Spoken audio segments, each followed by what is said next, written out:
Hello, welcome back to my channel. কেমন আছো সবাই? সবাইকে হ্যাপি নিউ ইয়ার। নতুন বছর সবার খুব ভালো কাটুক, আনন্দে কাটুক, আর সবার সমস্ত স্বপ্ন পূরণ হোক। শীত তো ভালোই পড়ে গেছে। পুরো ডিসেম্বর মাসটা অত শীত না থাকলেও এই জানুয়ারি মাসে কিন্তু এই কদিন বেশ ভালোই মোটামুটি ঠান্ডা পড়েছে। কি বলো? বাড়ির পাশে মেলা হচ্ছে, কিন্তু আজ যাবো কাল যাবো করে করে মেলা শেষ হয়ে যাবে এই কথা ভেবে আমরা ফাইনালি আজকে যাচ্ছি মেলাতে। মেলায় যাওয়ার আগে ভাবলাম যে একটু ফটো তুলে নিই, কিন্তু এটা অ্যাকচুয়ালি ভিডিও হচ্ছে। তো যাই হোক, আমরা বদমাইশি করে করে প্রথমেই চলে এসেছি একটা ক্লিপের দোকানে। শুধু ক্লিপ না, যেখানে হরেক মাল 20 টাকা, সেই দোকানে। মেলা থেকে অনেক কিছু না কিনলেও মোটামুটি এমন দুটো জিনিস কিনেছি না, তোমরা দেখে চমকে যাবে। মানে তোমাদের ভীষণ ভালো লাগবে, এটাই বলছি। এখন নয়, সেটার জন্য তোমাদেরকে ভিডিওর শেষ পর্যন্ত ওয়েট করতে হবে। কিন্তু খুবই সুন্দর দুটো জিনিস।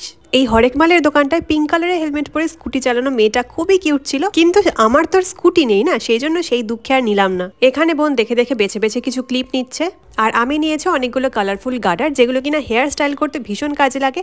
আর আমি না ভেবেছি যে এবার থেকে তোমাদের জন্য কিছু হেয়ার স্টাইলের ভিডিও আনবো। তোমরা যদি দেখতে রাজি থাকো তাহলে কমেন্ট করো, কমেন্ট না করলেও আমি আনবো, কোনো চাপ নেই। আবার কমেন্ট সেকশন অন করো, আবার টাইপ করো, অনেক ঝামেলা। তার থেকে ভালো আমিই নিয়ে আসবো, তোমাদেরকে কিচ্ছু করতে হবে না। আমার সামনেই একটা বিয়ে বাড়ি আছে, সাজগোজ খাওয়া দাওয়া তো প্রচুর হবে, কিন্তু তোমরা কি জানো এখনো পর্যন্ত আমার শাড়ি এসে পৌঁছায়নি। মিন্ত্রাতে অর্ডার দিয়েছি, জলদি জলদি চলে আসলে আমি ভীষণ খুশি হব, কিন্তু কবে যে আসবে ভগবান জানে। বোনেরটা একদম ঠিকঠাক হয়ে গেছে, ও কি পরবে, তাই জন্য ওর জন্য এখানে একটু ম্যাচিং কিছু চুড়ি আমরা দেখছিলাম।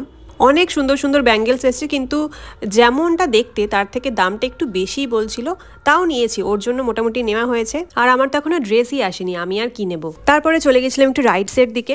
রাইডসের দিকে গিয়ে আমার একটা কথা ভীষণ মনে পড়ছিল। আজ থেকে প্রায় 2 বছর আগে যখন প্রথম মিনি ব্লগ এসেছিল মার্কেটে, তখন আমি একটা মেলাতে ভিডিও বানিয়েছিলাম। সেই ভিডিওটা তোমরা ভীষণ পছন্দ করেছিলে, আর তোমাদের যদি ভালো লাগে সেটা আমারও খুব ভালো লাগে।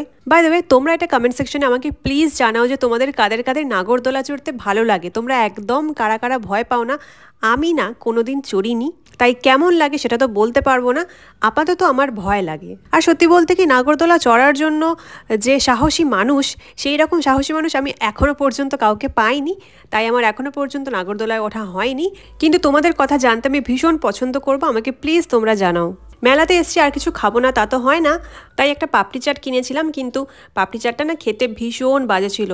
আমরা আজ পর্যন্ত যত রকমের পাপড়ি চাট খেয়েছি, এটা সব থেকে বাজে ছিল। কত উৎসাহ নিয়ে দাঁড়িয়েছিলাম যে পাপড়ি চাটটা খাবো বলে, কিন্তু খেয়েই পুরো মুডটা বিগড়ে গেছিলো, প্লাস টাকাটাও জলে গেছিলো। ও দাঁড়াও দাঁড়াও, এখনো তো শেষ হয়নি। কি কিনেছি ওটা দেখানো বাকি আছে। এই দেখো, এই সুন্দর দুটো পুতুল কেনা হয়েছে, ঠিক মনে হচ্ছে গোপাল ভাঁড়ের মতন দেখতে, তাই আমরা নাম দিয়েছি এটা গোপাল ভাঁড়, আর এটা গোপাল ভাঁড়ের বউ। আচ্ছা, তোমরা কারা কারা আমাদের মতো খেতে খেতে গোপাল ভাঁড় দেখো বলো তো? আমাদের বাড়ির প্রত্যেকে গোপাল ভাঁড় দেখতে ভীষণ পছন্দ করে। তোমরা কারা কারা পছন্দ করো আমাকে প্লিজ বলো। পুতুল দুটো কিন্তু খুব সুন্দর হয়েছে, আর এই রকম থিমের পুতুল কিন্তু আমাদের এখানে এবছর প্রথমবার আসলো। আমি আগে কখনো দেখিনি, তোমরা হয়তো অনেকে দেখতে পারো, বাট আমাদের এখানে এটা আমি এবছর প্রথম দেখলাম। এগুলো ঘরে সাজিয়ে রাখার জন্য একদম বেস্ট। সো আজকের মতন ভিডিওটা এখানে শেষ করছি। আমার মেলা ঘোরার গল্প এখানে শেষ হলো। টাটা, দেখা হচ্ছে পরের ভিডিওতে।